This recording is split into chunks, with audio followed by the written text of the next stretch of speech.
Heavy হয়েছে, ছেলেও খাটতে লেগেছে। আজকে কিন্তু পিকনিকের গাড়ি আছে। আজকে নতুন একটা কর্মকাণ্ড হচ্ছে, ঘরে আগুন ধরানোর চেষ্টা হচ্ছে, না আছে কেরোসিন, ছেলেও খাটতে লেগেছে। কড়াই শাকের তরকারি, আলু বেগুন দিয়ে, এখানে আছে ভালো করে মাখতে হবে। এবার তো চুন দিয়ে দেয়, চুন দিলে হচ্ছে কি হয়, রসটা ফিল্টার হয়। রস, খেজুরের রস নিয়ে এসছে। গুড মর্নিং, আজকে সকাল সকাল চলে এসেছি। আজকে নতুন একটা কর্মকাণ্ড হচ্ছে ঘরে, সেটা দেখাবো। আর দেখুন কেমন লাগে আপনাদের। তো এখন ঘড়িতে বাজে 7:30। তো আজকে সকালবেলায় ও গিয়েছিল, মানে শঙ্খ গিয়েছিল হচ্ছে আমাদের পুরনো, মানে ওদের গ্রামের ভিতরে আর কি। তো সেখানে গিয়ে একটা জিনিস নিয়ে এসছে, আর সেটাই সেই কর্মকাণ্ডটা হবে। তো চলুন দেখুন তাহলে।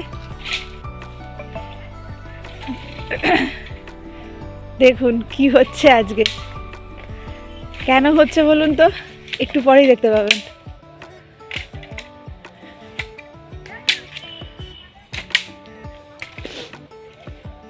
শিশিরে ভিজে আছে না, হবে।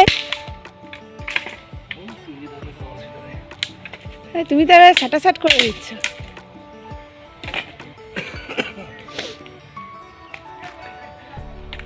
মেয়েটা নিয়ে যাবে বলছিল, ভাগ্যিস। আরেকজন খেলার ড্রেস পরে চলে এসছে। 10টা থেকে খেলা, সবে 7:30 বাজে। এই যাও, মুখটা ধুয়ে নাও। এটা তো দেখছেন, চলুন তার সাথে দেখাই।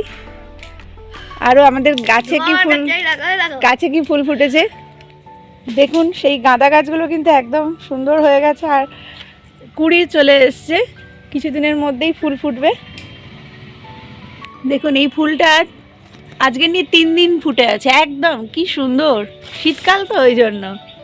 আর এখানে দেখুন নারকেলের থেকে গাছ বেরিয়ে গেছে, এটাও বসাবে, দেখা যাক কোথায় বসায়। নমস্কার প্রিয় বন্ধুরা, সবাই কেমন আছেন? আমি দেবলীনা, আমার ছোট্ট একটি ব্লগে আপনাদের সকলকে স্বাগত জানাই।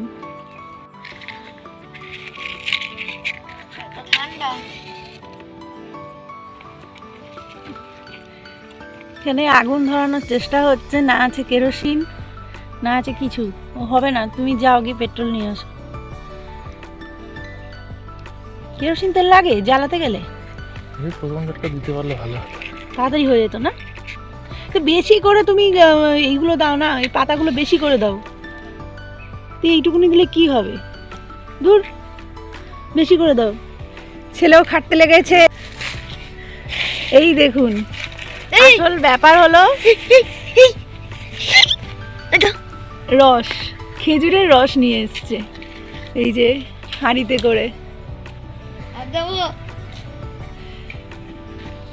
বলেছিলাম না আপনাদের একটা ব্লগে যে ও রস জাল দিতে পারে বা ঘনত্বটা বোঝে, সবটা জানে।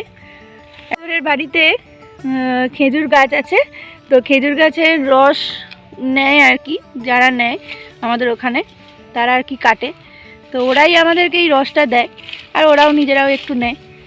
তো সেই হিসাবে আমরাও একদম টাটকা গুড়টা পাই। কাগজ দিলে তাড়াতাড়ি হয়ে যাবে, ঠিক। ও বাবা, ও খুব ধোঁয়া। আর এখানে পুরো পাক লাগিয়ে দিয়েছে, পাক লাগিয়ে দিয়েছে এই হাঁড়িতে, যাতে কালি না পড়ে, মানে মেজে দেওয়া যাবে আর কি, সহজে কালি পড়বে না। এটা দেখতাম আমার শাশুড়ি করতো। এখানে দেখুন রস হচ্ছে, এবার আস্তে আস্তে হয়ে যাবে গুড়, একদম টাটকা গুড়। আমরাই শিউলি হয়ে গেছি। বাবা তুমি কি করে করছো গো? ওঠো ওঠো ওঠো। পূর্ব দিকে মুখ করে বসলে ভালো হতো, ওই দিকটা হাওয়াটাই তো উত্তর পশ্চিম দিক দিয়ে আসছে। মোটামুটি ধরে গেছে, ধরে গেছে। জোরে, অনেকটাই জোরে হয়েছে, কাগজ দিলেই হয়ে গেল।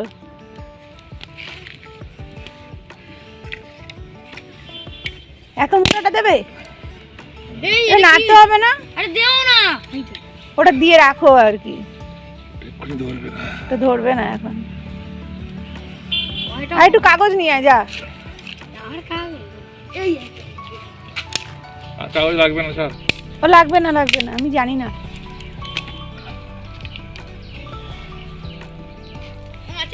বাবা অল্প গুড় হবে। তোমার ধোয়া সর্দি বেরিয়ে যাচ্ছে, যাচ্ছে সহ্য করছো, সাইড দিয়ে বসো না। দাঁড়া না, বকছিস কেন বেশি? ও বাবা একদম ভালো ধরে গেছে, তাড়াতাড়ি হয়ে যাবে। কাদা পুড়ে হয়ে যাচ্ছে। কেমন লাগছে বলুন? হাঁটি গুড় পাওয়াটাও কিন্তু একটা অনেক বড় ব্যাপার, কি বলেন? আমরা এখানে রস নিয়ে জাল দিচ্ছি, গুড় হচ্ছে, এটা তো খুবই বড় ভাগ্যের ব্যাপার। কিন্তু যারা ধরুন এরম পারে না, তাদের ক্ষেত্রে হ্যাঁ, শিউলি অনেক জায়গায় থাকে, তাদের থেকে গুড় নেওয়াটা সবচেয়ে ভালো। ছোটোবেলায় আমরা যেখানে থাকতাম, মানে ডায়মন্ড হারবারের নুনগোলায়, ওখানে যেখানে আর কি অনেক পুরনো দুর্গাপুজো হয়, মানে সেখানে হচ্ছে শিউলি বসতো। তো ওখান থেকেই আমরা ছোটোবেলা থেকে ওখান থেকেই গুড় নিয়েছি। এছাড়াও আমাদের মানে ঠাকুরদার মানে কি বলবো, যে দেশ থেকে যেটা হয় আর কি, গুড় আসতো। আর আমার মেজো দিদা এরকম হাঁড়ি করেই গুড় আসতো, জানেন তো। আর মেজো দিদা সবাইকে গুড় ভাগ করে দিত, মানে সব ভাইদের মধ্যে, মানে এর মধ্যে যেরকম হয় আর কি। তো সেই ছোটোবেলাটা আমার খুব মনে পড়ে। আর এখানে দেখুন জাল দিতে দিতে গেঁজা হচ্ছে আর কি, সেই গেঁজাটাকে এরকমভাবে আলাদা করে সরিয়ে নিতে হবে, পরে আবার সেইটাই ঢেলে দেওয়া যাবে, কোনো অসুবিধা নেই, কিন্তু সেই মুহূর্তে সরিয়ে দিতে হবে। আঁচটাকে কমিয়ে নিয়ে সরাতে হবে, কেননা মানে দাউ দাউ করে জ্বললে তো সেটা পড়ে যাবে। অলরেডি দেখুন একটুখানি পড়েও গেছিলো, মানে ওই হাতাটা আনতে আনতে আর কি। তো এইভাবেই চলছিল আমাদের এই কাণ্ড কারখানা। হ্যাঁ, যেটা বলছিলাম, আর সত্যি সেই গুড়ের যে অপূর্ব স্বাদ আর যা গন্ধ, উফ, মাতিয়ে দেওয়ার মতো। তো সেটা আমি তো এখানে একদম ডাইরেক্টলি পাচ্ছি, তো ভীষণই ভালো লাগে আমার। আর এখানে হচ্ছে চলছে, ছেলে আর বর মিলেই করছে, ও বসে আছে, ওরও কষ্ট হচ্ছে, মানে ওই ধোঁয়াটা হঠাৎ হঠাৎ করে পুরো নাকে আসছে না। তো এই কাজগুলো না সত্যি খুবই মানে খাটুনতের কাজ, এবং অনেকটা কি বলবো, যে একটা ধৈর্যের ব্যাপারও আছে আর সাহসিকতার ব্যাপারও আছে। কালারটা কিন্তু অনেকটাই চেঞ্জ হয়ে গেছে। ছোটোবেলা থেকে প্রকৃতির মধ্যে আর প্রকৃতির সাথে বড় হয়ে ওঠা কিন্তু অনেক মানে একটা ভাগ্যের ব্যাপার। কেন বলুন তো, আমি আজকে যেটা এই বয়সে এসে দেখছি, সেটা কিন্তু আমার ছেলে এই ছোট্ট বয়স থেকে দেখছে। এটা কিন্তু খুবই ভালো একটা ব্যাপার আমার যেটা মনে হয়, যেটা আমি ফিল করি। তো তার জন্য সত্যি মানে ইউনিভার্সকে থ্যাঙ্কস জানাই। দারুণ হয়েছে কিন্তু কালারটা একদম। এই গুড় জাল দিতে কত সময় লাগে, হ্যাঁ? সব মানে করে দেখে মনে হচ্ছে কত সুন্দর, কত সুন্দর লাগছে, কিন্তু করতে হ্যাঁ ধোঁয়া, কাঠের জালের মানে এর ব্যাপার হচ্ছে, দেখতে ভালো লাগে, যারা করে তারা বোঝে। এই পানকৌড়ি কিরম মাছ খাচ্ছে দেখ, তুলে দিয়ে কত মারবো, কত বড় বড় হিল নিয়েছে। এই কত বড় পানকৌড়ি বাবা, প্রত্যেক দিন সব সময় এসে হাজির হবে।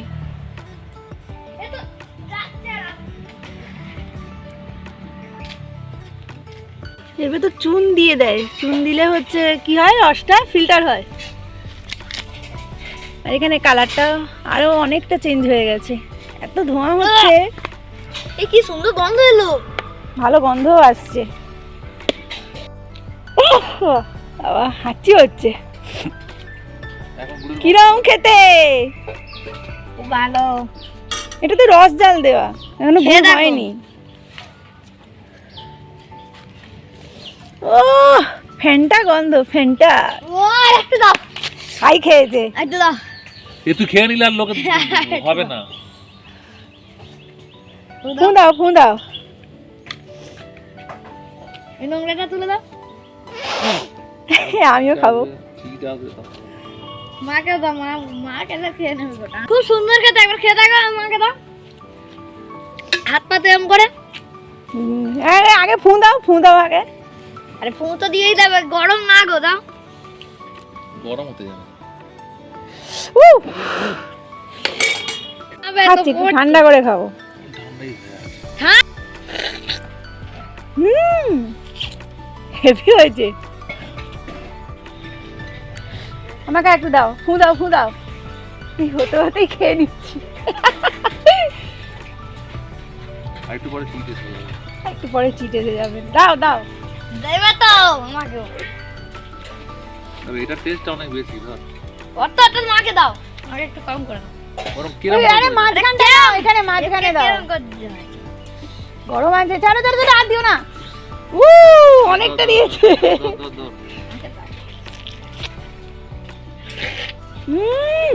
ফ্যান্টাস্টিক। খেলতে যাচ্ছে হলদার মাঠে। এসছে সে, ওই তো। আর তো জল নিয়েছিস তো, সাবধানে যাবি, আজকে কিন্তু পিকনিকের গাড়ি আছে, সাবধানে যাবি। আলু, পেঁয়াজ কলি আর ডিম এই একসাথে ভেজে নিলাম। এটা খেতে কিন্তু ভীষণ ভালো লাগে, আর লঙ্কা কুচি করা আছে। তো আপনাদের কেমন লাগে সেটাও কিন্তু জানাবেন। এটা রুটি হোক, মুড়ি হোক, গরম ভাতে ভীষণ ভালো লাগে। আর এর সাথে ফুলকপিও দেওয়া যায়, তবে এখন সকালে তো আর ফুলকপি দিলাম না। এটা হচ্ছে আমার মুড়ি। এখানে আলু, পেঁয়াজ কলি আর ডিম একসাথে ভাজা আছে, আর তার সাথে আমি একটু সস নিয়ে এটাকে এবার মাখিয়ে খাবো। আর এখানে হচ্ছে শঙ্কর আছে, এই যে। তো এখন এটা খেয়ে নেবো, আর ওদিকে গুড় তো জাল দেওয়া হচ্ছে, দেখি ওদিকে ভালো করে মাখতে হবে। গুড়টা জাল দেওয়া হয়ে গেল, তো এবারে এটাকে ঢেলে রাখা হবে। এখনো একটু আঁচ আছে। কতটা রস ছিল তাই না বলো? এই এক হাঁড়ি রসে এইটুকুনি গুড়, ভাবো, তাই না? কতটা রস লাগে, অত গুড়, বলো? অনেক রস লাগে। এইটুকুনি কোথায় তলায় পড়ে আছে একটুখানি গুড়। না, গুড় রেডি। তো অত খেজুরের রসে এইটুকুনি গুড় হয়েছে, মানে এই ক্যানের হাফও হয়নি। তো এই গুড়টা মায়ের ওখানে দেবো, মায়েদের পৌষ পার্বণে ওখানে কাজে লাগবে, আর আমরাও খাবো। বাহ, কি সুন্দর ছোট্ট ছোট্ট গোলাপ হবে, কত কুড়ি। বাহ, দারুণ। এই নিয়ে এলো।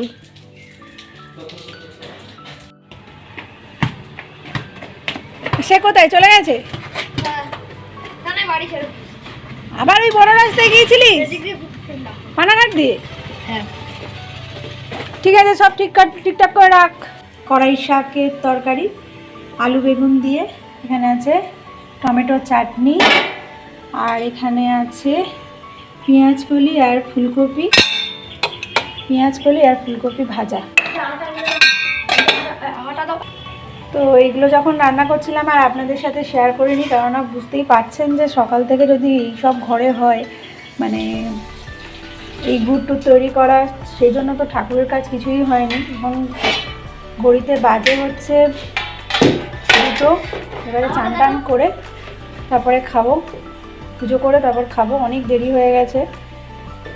তো এইবারে এই সব রান্নাঘর সব পরে পরিষ্কার হবে, এখন আগে চান টান করে খাওয়া দাওয়া করি।